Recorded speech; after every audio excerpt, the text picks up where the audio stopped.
On the day we filled out our college applications, Ethan Carter knelt in front of me in the middle of our dusty little kitchen, holding a grass ring like it was some kind of diamond, and begged me, "Claire, I didn't do well on the SATs.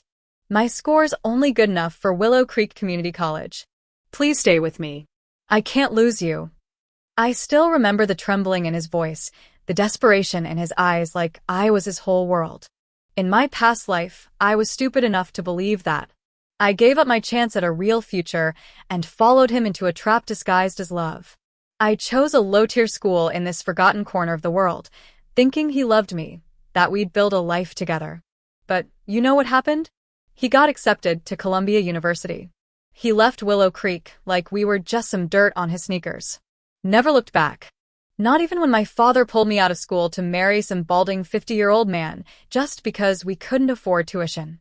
I died in childbirth, alone, while Ethan Carter was carrying the CEO's daughter into a fancy bridal suite in Manhattan. That's when I opened my eyes and Boomy was back. Right here.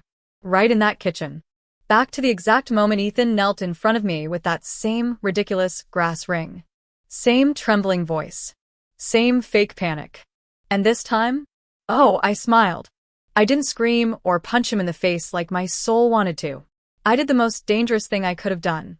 I played along. "Okay," I whispered, slipping the stupid ring onto my finger with a giggle. "Then help me fill out the application later, okay? My ID card and admission ticket have the password." He looked relieved, even proud, like he'd just secured his prey again. "Don't worry, Claire. I'll make sure everything's perfect." Yeah. "I bet you will." Over the next few days, Ethan stuck to me like glue, never letting me out of his sight. Neither of us had a computer at home, so we went to the local internet cafe. But instead of letting me focus, he dragged me around town under the excuse of taking breaks, like he was afraid I'd sneak off and change schools behind his back.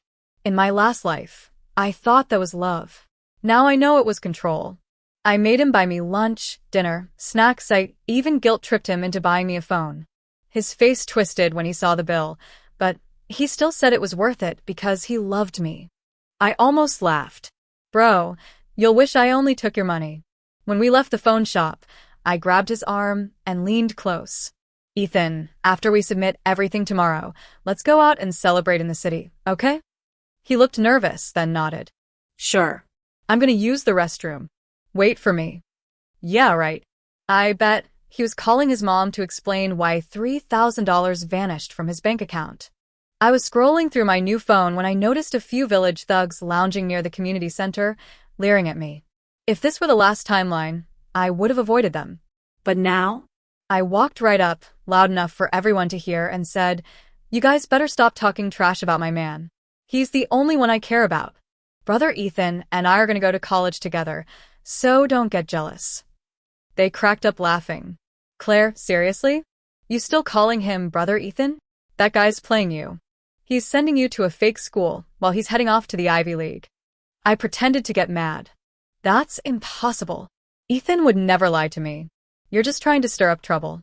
Right then, Ethan walked out of the bathroom and saw me chatting with the group. His face changed and he rushed over, grabbing my hand. "Claire, let's go." I yanked my hand away, sat down dramatically on the curb, and started crying loud enough for the entire village to hear. "They said you lied to me. That you're sending me to a community college while you go to an elite school." Ethan panicked. "Don't listen to them. They're full of crap. I'd never do that to you. Let's go check it out at the cafe, okay?" I stood up, pretending to storm off. "Then let's go right now." He hesitated, and that pause told me everything. He grabbed my hand, trying to calm me. "Claire, don't be like this. Trust me. I'll apply to the same school as you. I swear." I sniffled, playing the helpless girl act one last time. "You said it yourself." Eventually, the application deadline passed. For over a month, Ethan ghosted me. Not even a text. My mom, Mrs. Bennett, started to worry. "Why hasn't that Carter boy visited?" she asked one evening while peeling potatoes. My mom was the only one in my family who believed in my dreams. In my past life, she worked day shifts at the market and night shifts grinding tofu just to pay for my education. She died from exhaustion. After that, my dad pulled me out of school and sold me off like livestock. This time, I held her hand and said, "Don't worry, Mom. Ethan doesn't matter. I'll get into a great school and take care of you for the rest of your life." She shook her head, unconvinced. "Ethan's a good boy. He's sweet and smart. You two grew up together. I'd feel better if you stayed together." She glanced at the calendar. The admission letters should arrive soon. No more waiting. I'm going to his house to ask what's going on. I tried to stop her, but she was already walking. So I followed her. And what did we hear as we walked up to the Carter household? A celebration. A crowd of neighbors surrounding Ethan, congratulating him. "Wow, Columbia University? That's incredible. You better throw a feast before you leave for the big city."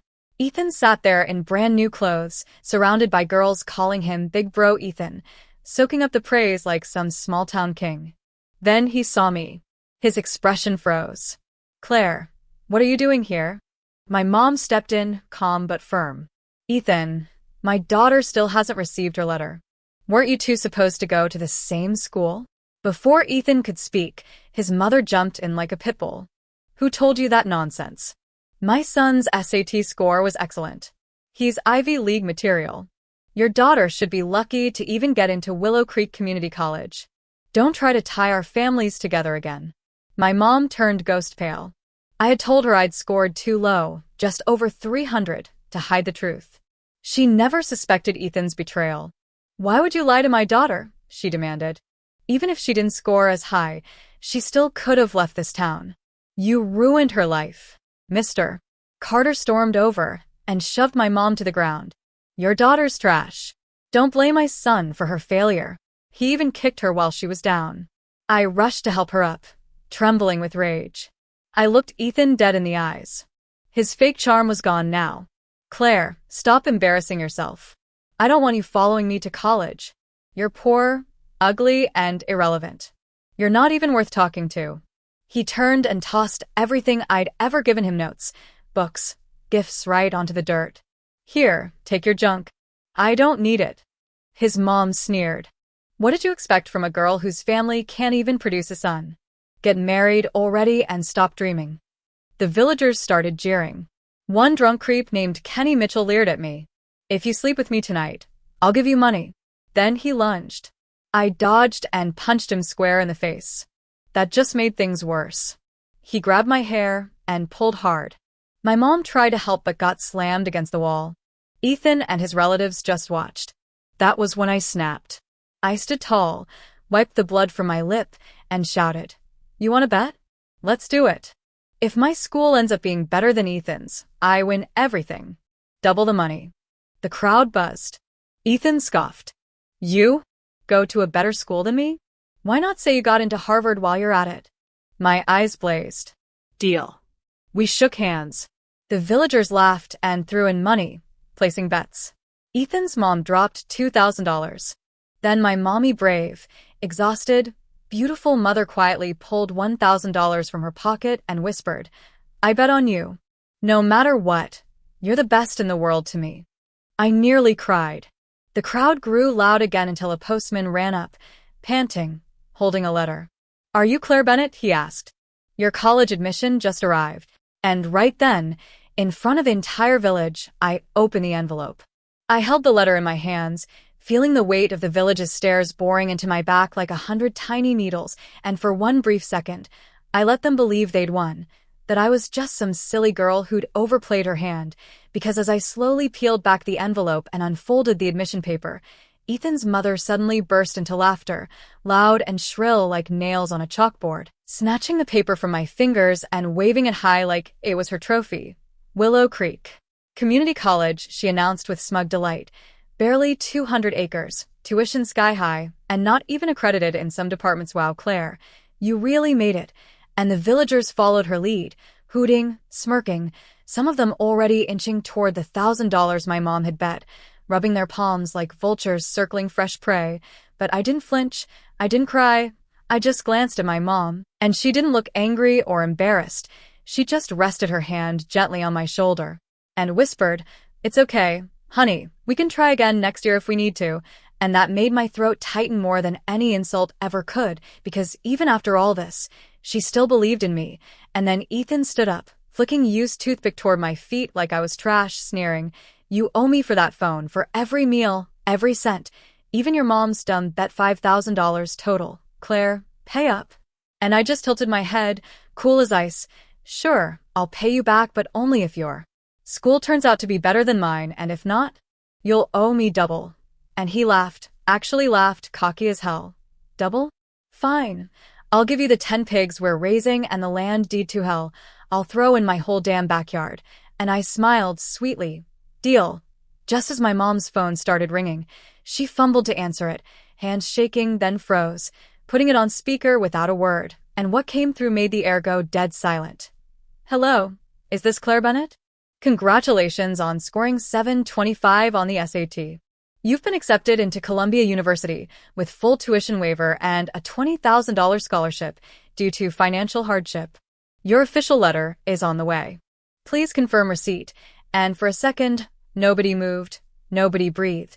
It was like the village forgot how to function, until Ethan's face contorted into a hideous shade of disbelief, muttering, "No, no, the registration's over. How could this happen?"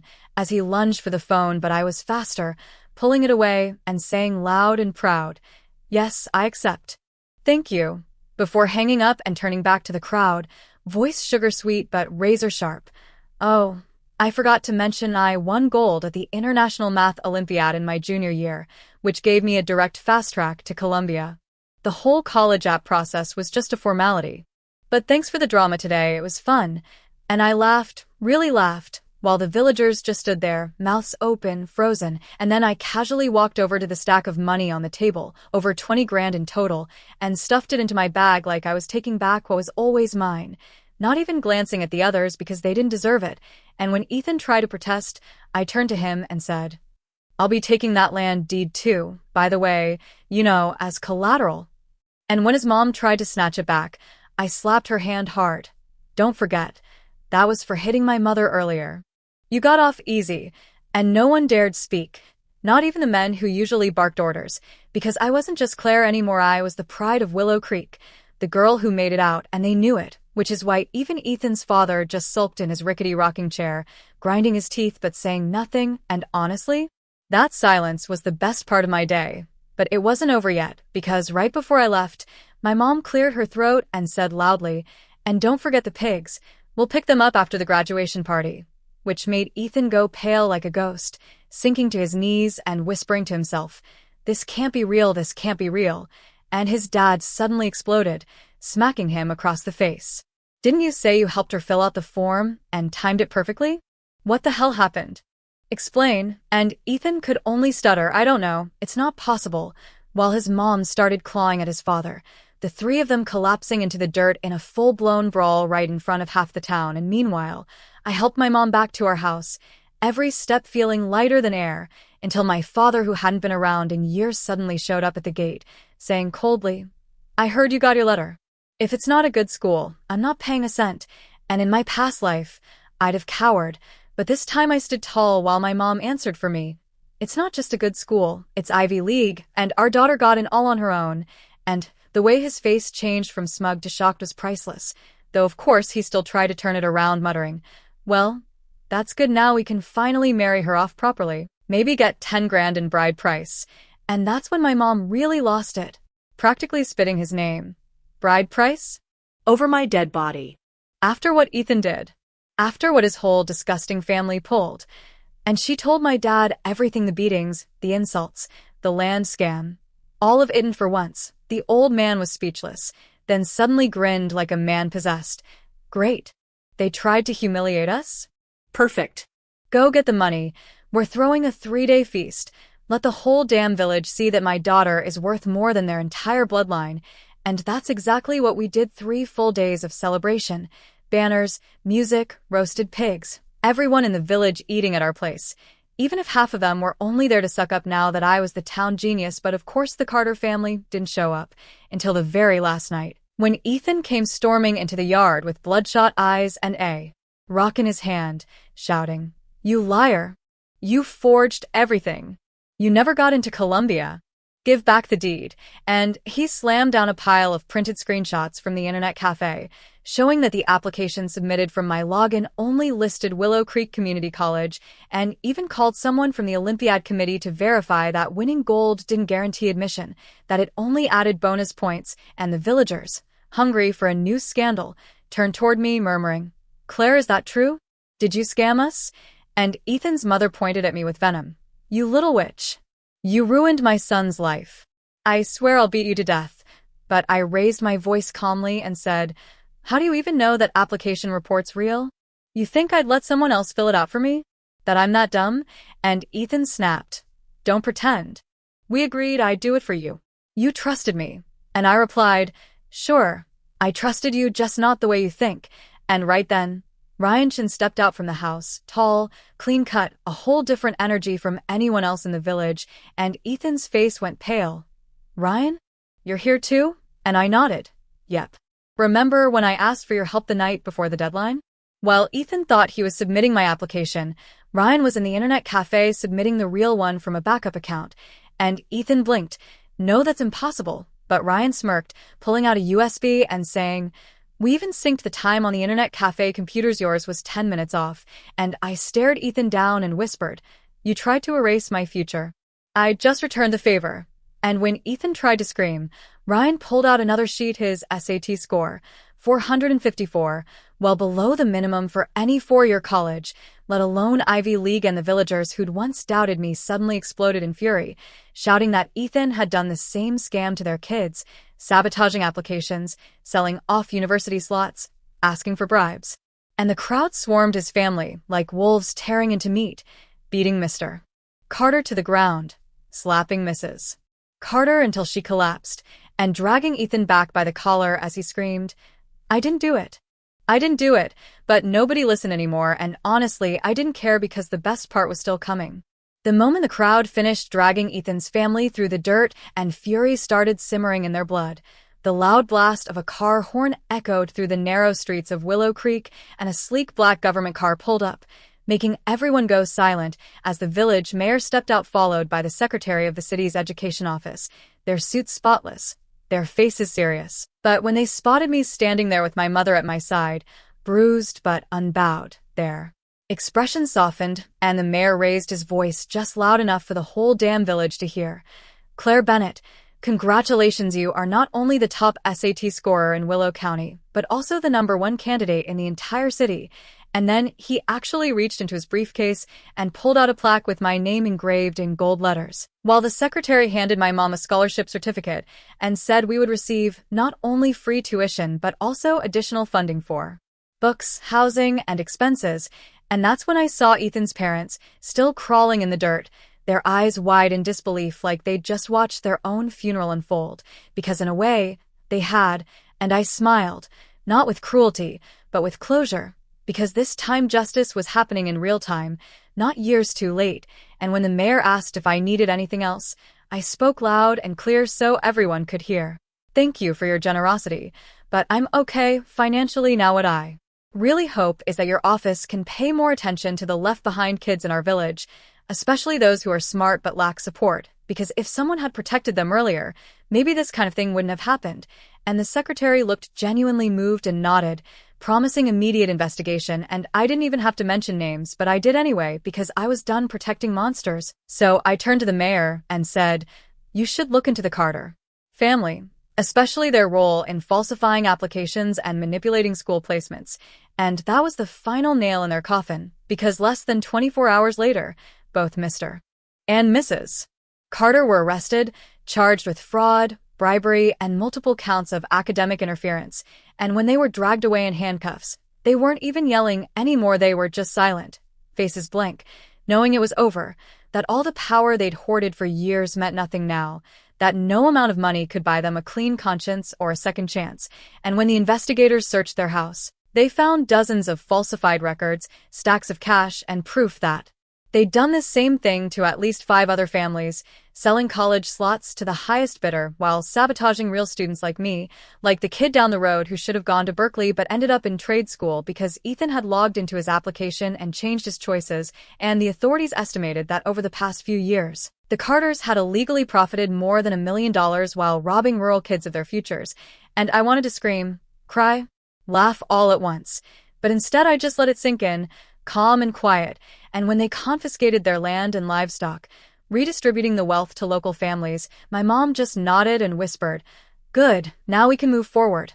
And yet, even as justice rolled out like thunder, I knew deep down that it wasn't over, because Ethan Carter had vanished, slipped away in the chaos like the cockroach he was. And the police were searching, but every day he stayed missing was a day I couldn't breathe fully, not because I feared him, but because I didn't trust what someone like him might do with nothing left to lose. And Ryan started walking me home every evening after that, always glancing over his shoulder, always checking corners, even though I told him I'd be fine, even though I said I wasn't scared, and maybe I wasn't.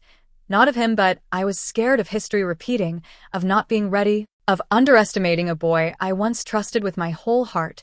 And then came the day I started packing for college, everything almost ready, ticket to New York in hand, when the prison called and told me Ethan had finally been caught, except it wasn't a clean arrest. It was an attempted murder because he'd found me first, and I don't even remember how he got to me so quietly, just that I was on my way back from my summer job, walking alone near the old train tracks being repaired outside town, where no one ever went after dark, and just as I tucked my phone into my pocket and turned the corner, I felt a hand slam into the back of my neck, shoving me against the concrete wall, his voice twisted and low in my ear. "You ruined my life, Claire," and I froze, not from fear but from the shock of how broken he sounded. Like the boy I knew was long gone, and in his hand was a rusted kitchen knife, trembling slightly as he pressed it to my throat and hissed, "My parents are in jail. I have nothing, no future, no college, no home, and it's all because of you. You want to be reborn? Then let's both die and see where we go next." And the crazy part? He knew I'd been reborn, said it like it was the most obvious thing in the world, and that nearly knocked the air out of me, because I hadn't told anyone, not even Ryan, not my mom, no one. So how the hell did he know, unless he'd been reborn too? But I couldn't afford to think about that, not with a knife pressed into my skin and his bloodshot eyes inches from mine, and I stayed still, calculating, waiting for any opening, any shift in his stance. And then I felt Ida hesitation, a flicker of pain in his hand, and I reached down, fingers brushing against something sharp near my foot, and it was the stone he'd given me in our childhood, shaped like a heart, the only gift he'd ever given me that wasn't a lie. And I didn't think I just grabbed it, swung it hard, slammed it into his temple, and blood exploded like fireworks as he staggered back, dropping the knife, and I shoved him with everything I had, screamed for help, screamed again, loud and shrill and panicked. "Help. He's trying to kill me." And I must have looked like a horror movie extra. Blood on my hands, face wild, because the two hikers nearby froze in place like deer until I shouted, "The blood isn't mine. Please call 911.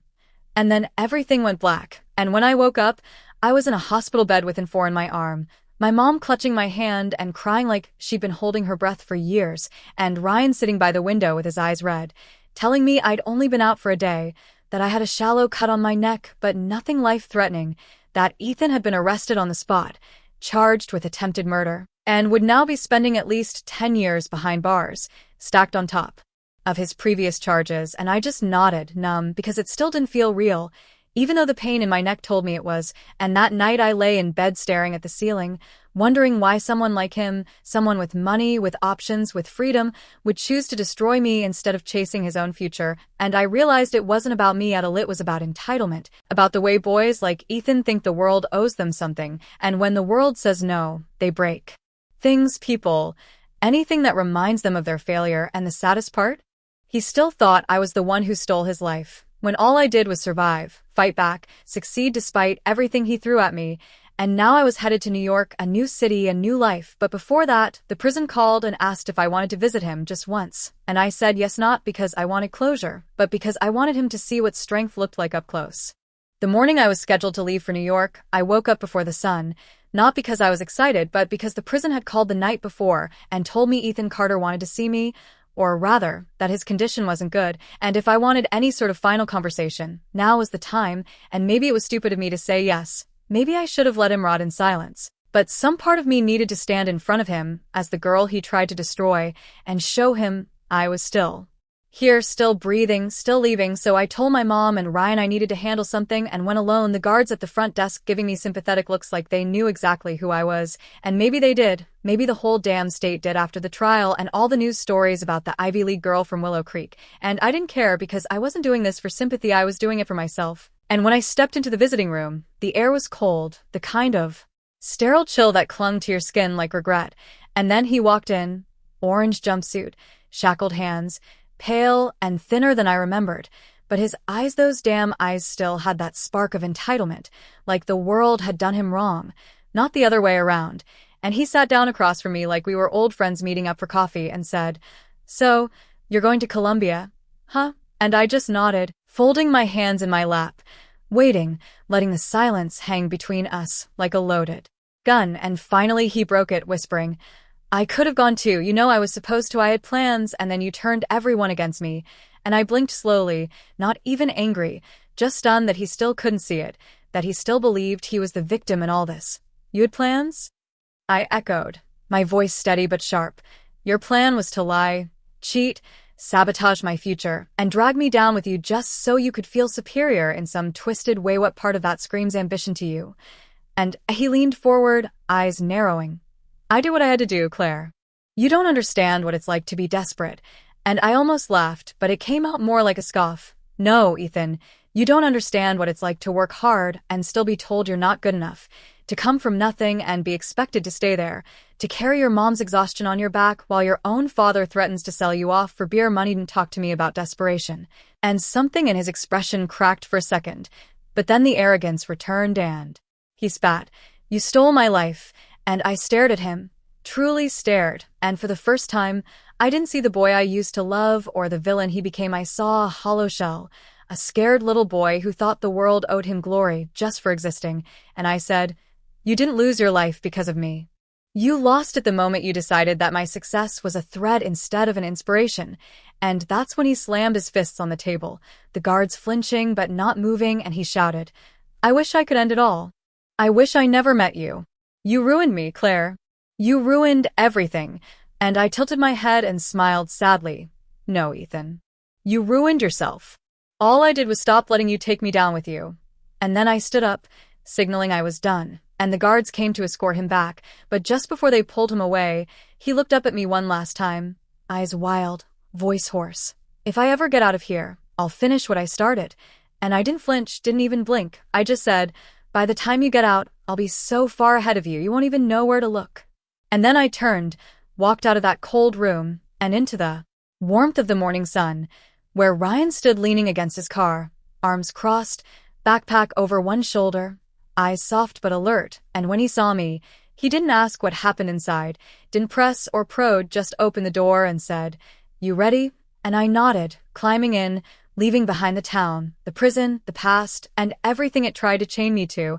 And as we pulled onto the highway, the village faded in the rear-view mirror like a bad dream, and I knew deep in my bones that this time, the storm was over, not because the rain had stopped, but because I'd learned how to build a roof, and every mile we drove was one step closer to the life I'd fought for, the one no one could take away from me. Not anymore. And Ryan glanced over at me somewhere near the freeway exit and asked, "What are you thinking?" And I turned to him, heart finally light, smile real this time, and said, "That I don't need to be reborn ever again this life. This one's mine." Arriving in New York felt like stepping onto another planet, like I'd blinked and gone from the dusty gravel roads of Willow Creek to the marble-tiled future I used to only dream about. And as I stood in front of Columbia University's towering stone gates with my backpack slung over one shoulder and my acceptance letter still folded in my pocket like some kind of golden ticket, I took a long, shaky breath, because this was it. This was the life I had clawed my way back to, the one that had been ripped from me in my past life and now handed back only because I'd refused to let history repeat itself. And Ryan was beside me, quiet as ever, letting me have the moment, his suitcase parked beside his feet because he'd gotten in too, just at a different college nearby, and that made things easier, safer, because even though I'd told myself I didn't need anyone, that I could handle it all alone, I wasn't stupid enough to pretend like it didn't matter, knowing he was just a subway ride away. Someone who knew everything, who believed in me when no one else did, and when I finally walked through those gates, I expected the excitement to hit me like a wave, but all I felt was quiet determination, the kind that burns slow and deep.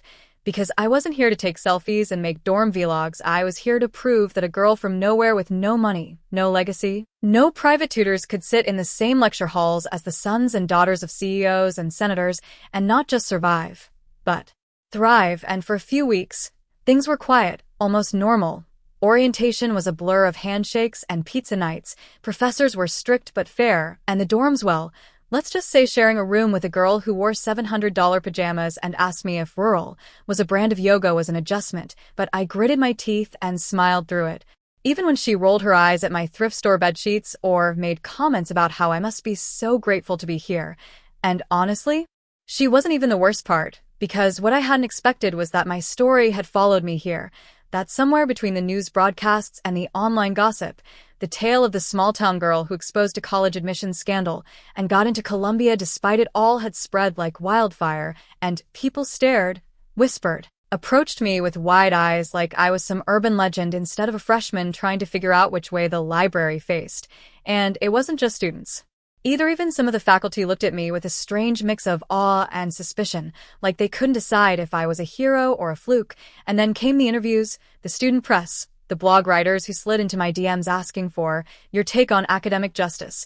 And the absolute worst? The rich kids who thought my story was entertainment, who asked me to retell it like I was some open mic trauma performer, sipping overpriced coffee while they said things like, "That's so wild," or "You're like inspiring," and maybe if I hadn't lived through it, I would have believed them, but I knew the difference between curiosity and mockery, between being seen and being examined. And that's when I realized that escaping the village didn't mean escaping the judgment. It had just changed shape. Got dressed up in designer jackets and fake compliments, and that's fine.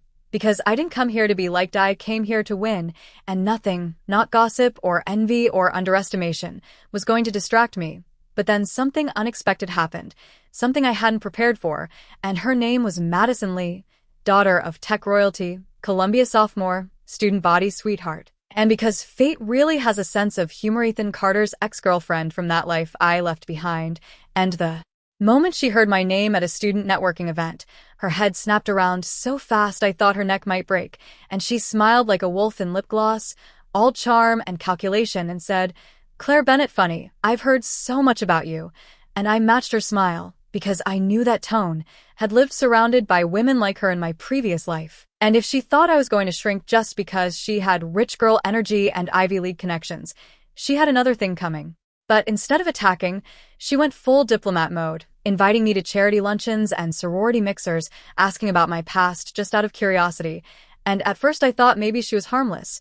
But then I started getting strange and male synonymous tips saying I lied about my SAT scores, that I blackmailed people, even that my entire admission was a pity project, and I knew where it was coming from. Knew she was playing the long game, the slow poison kind, trying to chip away at my credibility without ever getting her hands dirty, and I hated that it worked, even a little, because suddenly I found myself double-checking every answer I gave in class, rereading my emails 3 times before I hit send, wondering if my professors had heard the rumors too, and I could have ignored it all if it weren't for one thing. Someone had sent my mom a letter, handwritten, anonymous, saying that I'd forged my Olympiad documents, that Columbia was investigating me, and that I'd likely be expelled by Christmas, and I saw the panic in her eyes when she called me, her voice shaking like it used to when my dad came home drunk, and that's when I snapped, not because I was scared, but because no one got to touch my mom, not with lies, not with threats, not ever again. So I called Ryan, who'd been busy with his own classes but always picked up when I needed him, and I told him everything, and to my surprise, he didn't tell me to calm down. He didn't say, "Maybe it's just a prank." He just said, "We handle it like we always do, find the source and shut it down." And we did. We traced the burner email to campus Wi-Fi login. We cross-checked times. We dug until we found out that the account was registered to a sorority computer lab under Madison's supervision, and suddenly everything made sense. The fake kindness, the forced friendship, the sudden interest in my past, and I had a choice to make. Report her, and watch the elite machine circle its wagons to protect one of their own. or beat her at her own game, in her own arena, with my own rules, and I chose the latter because sometimes the best revenge isn't a scandal, it's success. So I walked into the student panel election she cared about more than her GPA, and I ran against her. Gave speeches about academic fairness, transparency, and mental health support for first-gen students, and when people heard me speak, they didn't see a girl from a poor town or a scandal magnate, they saw someone who knew what it felt like to be powerless and refused to let anyone else feel the same. And I won. Not just the vote, but the room, the energy, the narrative, and Madison? She smiled through gritted teeth at the ceremony, clapped politely, and when we locked eyes, I didn't need to say a word, because I had already said everything that mattered with action, and as I stood there, holding the mic, thanking the student body, I realized this wasn't just about proving myself Anna Marie, it was about making space for girls like me, who come from nowhere and build their own maps, who fall and claw their way back up, who get reborn not through magic, but through grit. And somewhere in the crowd, I saw Ryan standing with his arms crossed, smiling with that calm pride that always made me feel steady, and I knew that no matter what the next chapters held, I wasn't just surviving anymore, I was finally, fully living. Winter break arrived faster than I expected, and for the first time since stepping foot on Columbia's campus, I felt like I could actually breathe, like the noise of whispers, exams, competition, and fake smiles was finally replaced by the scent of crisp snow and the distant hum of home, and returning to Willow Creek was surreal in every possible way. Streets that used to suffocate me now felt small but safe. Neighbors who once called me trash now waved like I was royalty, and even the crooked sign at the entrance of town had been repainted with bold white letters. Welcome to Willow Creek, home of Claire Bennett, Ivy League scholar. And yeah, it was a little cringe, but also kind of sweet. And my mom? She practically glowed every time someone brought me up. Not in that braggy way, but in the quiet pride of a woman who had sacrificed everything just to see her daughter be free.